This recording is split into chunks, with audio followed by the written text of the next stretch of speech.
बिस्मिल्लाहिर्रहमानिर्रहीम।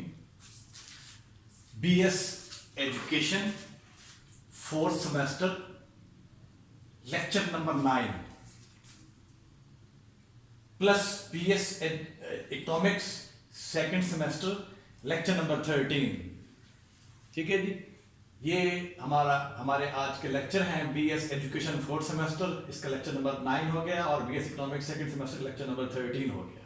ठीक है, अब जो हम कॉमन टॉपिक स्टार्ट करना चाह रहे हैं वह है qualitative analysis of the roots of quadratic equation.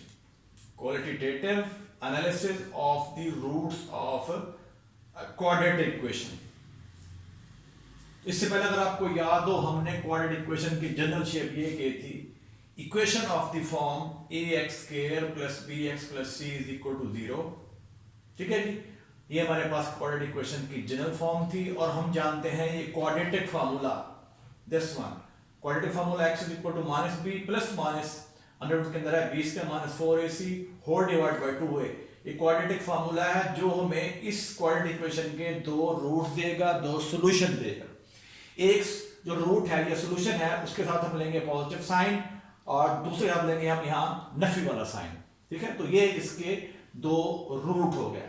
अब हम इसके जो रूट्स हैं उनकी नेचर उसको एनालिसिस करेंगे कि इसके जो रूट्स हैं वो उनकी नोयत क्या है, वो किस तरह के हैं।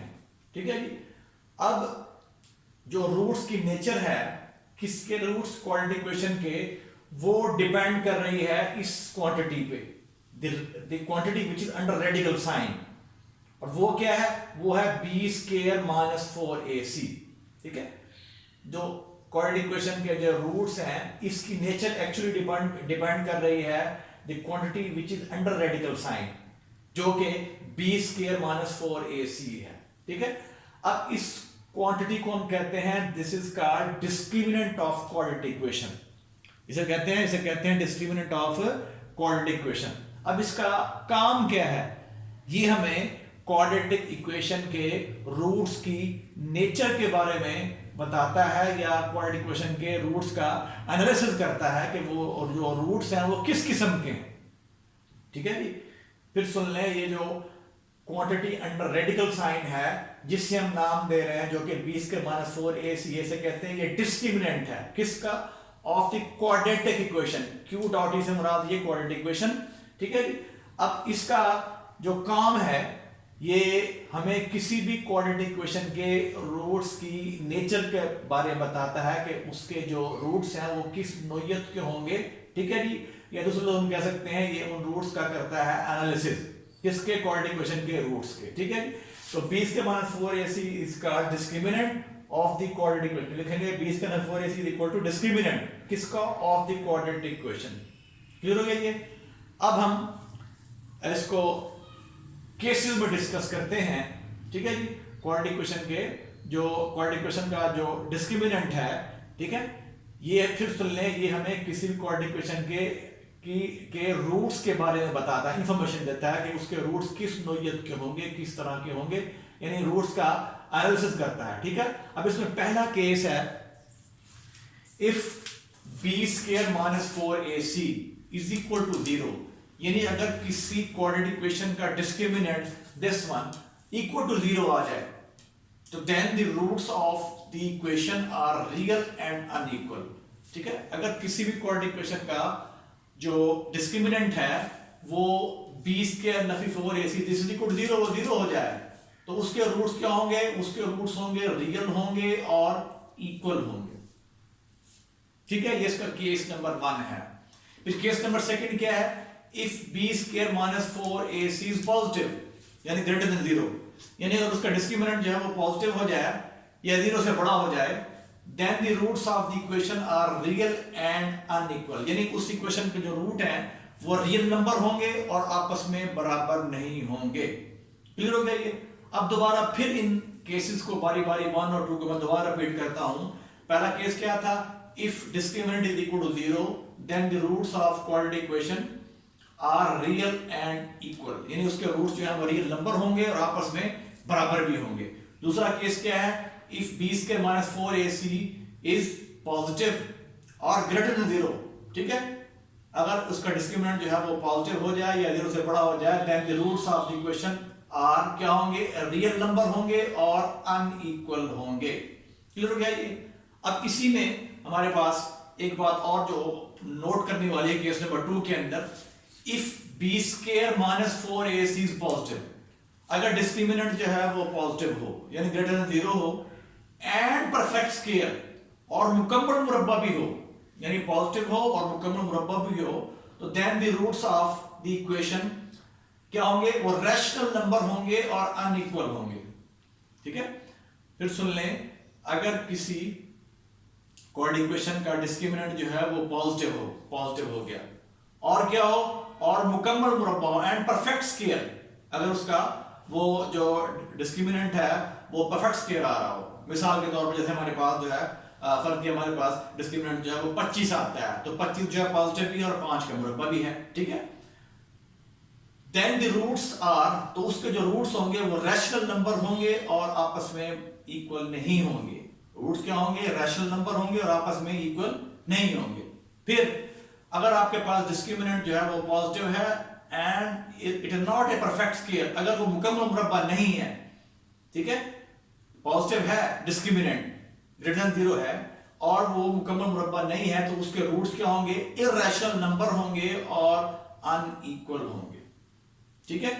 तो हमारे पास ये केस नंबर 2 के अंदर ये फिर 2 ऑप्शन आई थी, ठीक है जी।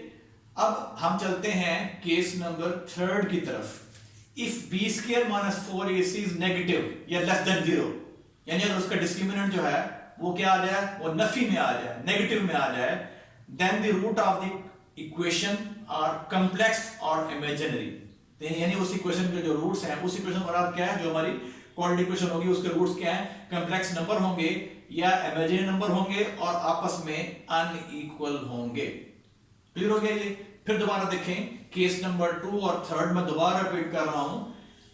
केस नंबर 2 में क्या है, if b square minus 4ac is positive या बड़ा हो 0 से, तो उसके रूट्स क्या होंगे, किसके रूट्स, कोऑर्डिनेट इक्वेशन के, वो रियल होंगे और अनइक्वल होंगे, ठीक हो गया। फिर इसी के अंदर हमारे पास 2 कैटेगरीज और हैं कि अगर डिस्क्रिमिनेंट जो है पॉजिटिव भी हो और मुकम्मल मुरब्बा भी हो and perfect square, then the roots are rational number and unequal.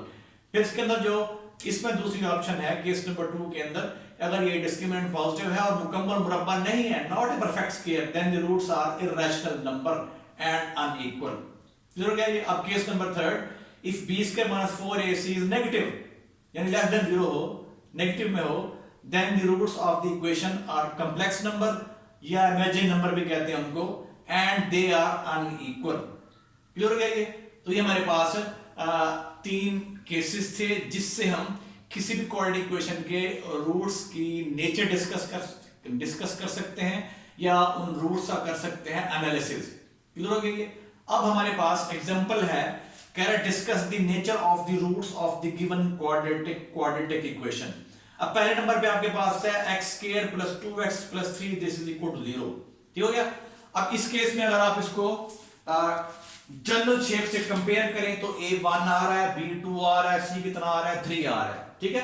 तो इस क्वाड्रेटिक इक्वेशन का अगर आप निकालेंगे डिस्क्रिमिनेंट यानी b स्क्वायर माइनस 4ac, तो वो आ जाएगा हमारे पास यानी b का स्क्वायर 2 का स्क्वायर माइनस 4, a क्या 1, c क्या 3, तो ये हो जाएगा 8 4, ठीक है जी। तो ये हो गया आपके पास ये आ गया हमारे पास 4, रादर इसको 4 लिखिएगा, ये 4 हो गया और 4 और ये कितना हो गया, 4 into 1 4 हो गया into 3 तो ये 12 हो गया, तो 4 minus 12 is equal to -8। तो आपके पास इसका डिस्क्रिमिनेंट जो है इस इक्वेशन का वो क्या आ गया, वो लेस देन 0 आ गया या नेगेटिव आ गया। तो देयरफॉर हम कहेंगे कि इसके जो रूट्स जो हैं वो कॉम्प्लेक्स नंबर हैं या इमेजिनरी नंबर हैं और आपस में अनइक्वल होंगे। क्लियर हो गया ये। फिर देख लें कि ये हमें कोऑर्डिनेट इक्वेशन गिवन थी दिस वन, हमने इसके रूट्स का रूट्स की नेचर डिस्कस करनी है या इसके रूट्स का करना है एनालिसिस के इसके रूट्स किस किस्म के होंगे। तो हमने पहले इसको जनरल शेप से इस शेप से कंपेयर कर लिया, इस शेप से। इस केस में a1 है, b जो है 2 है, c जो है वो 3 है। अब निकालेंगे इसका डिस्क्रिमिनेंट, ठीक है जी। अब डिस्क्रिमिनेंट निकाला है हमने, तो वो हमारे पास कीमतें दर्ज करने के बाद वो नफी 8 आया, Nafi 8 is negative, so discriminant is less than 0, ठीक है, यानी आपके पास जो डिस्क्रिमिनेंट जो है नफी 8 आ रहा है, नफी 8 जो है 0 से छोटा है, तो देयरफॉर इसके जो रूट्स होंगे वो क्या होंगे, बाय केस नंबर थर्ड, वो रूट्स जो है वो कॉम्प्लेक्स नंबर होंगे या इमेजिन नंबर होंगे और आपस में अनइक्वल भी होंगे। क्लियर हो गया ये? अब हम चलते हैं फिर इसके नेक्स्ट क्वेश्चन की तरफ। अब देखें इसी एग्जांपल का हमारे पास थर्ड पार्ट है, इसके भी हमने रूट्स की नेचर डिस्कस करनी है। आपके पास क्वाड्रेटिक इक्वेशन है 2x स्क्वायर नफी 7x plus 3 this is equal to 0। अब अगर आप इसको कंपेयर करें जनरल शेप के साथ, जनरल शेप आपके पास क्या थी, अगर आपको याद हो वो ये थी ax square plus bx plus c is equal to 0। General shape ये है, तो इस केस में आपके पास a जो है वो 2 है, b -7 है और c जो क्या है 3 है, ठीक है जी।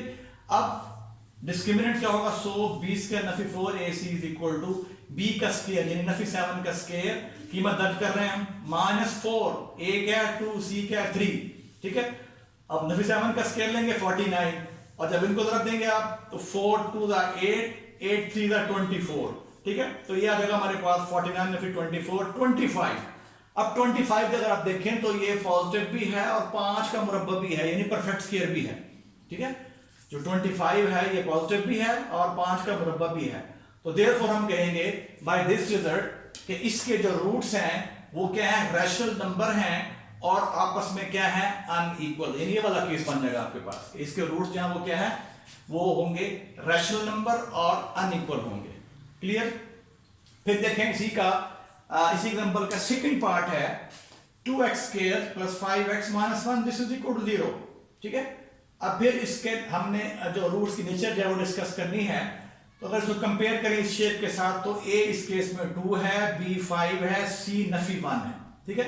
तो फिर इसका डिस्क्रिमिनेंट अगर आप चेक करें तो b square minus 4 ac this is equal to 5 का स्क्वायर माइनस 4 a क्या 2 और c क्या -1, ठीक है।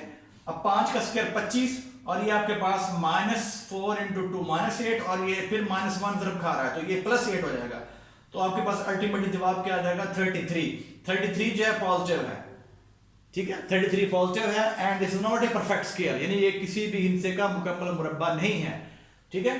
तो जस्ट ये वाला केस बन जाएगा आपके पास कि ये आपके पास डिस्क्रिमिनेंट पॉजिटिव है और मुकम्मल मुरब्बा नहीं है, 33 इज नॉट परफेक्ट स्क्वायर।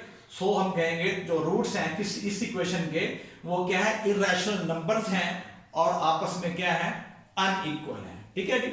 अब आपके पास ये जो एक्सरसाइज है 4.7, एक्सरसाइज हमारी है 4.7, एक्सरसाइज 4.7, ये जो आपकी फर्स्ट ईयर की बुक है उसके पेज नंबर 147 पे है, ठीक है जी, सॉरी 167 पे है, 167 पेज पे ये एक्सरसाइज है, इसका क्वेश्चन नंबर 1, ठीक है।